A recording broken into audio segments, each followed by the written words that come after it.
חידה למצטיינים. איך אתם קוראים את זה? רמז הומצא על ידי חברה מובילה עולמית שעד היום היא דווקא המציאה מותגים לא רעים בכלל. אז מה שבאמת מאחורי ה-ENY1 זה שם הרכב החדש של הונדה, A1. הם ניסו להתחכם אבל הלכו כמה צעדים מתוחכם מדי.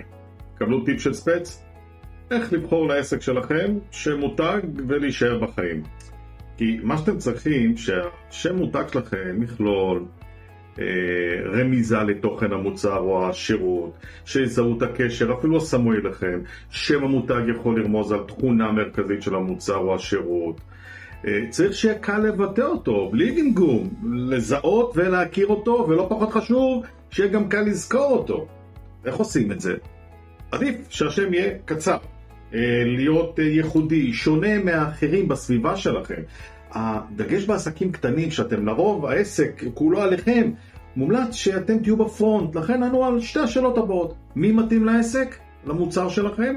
מה הייתם רוצים שידעו עליכם, יזכרו מכם? אז מה אתם אומרים על טריום? זה מותג שאפשר לזכור. יש לכם עוד שאלות? דברו איתי.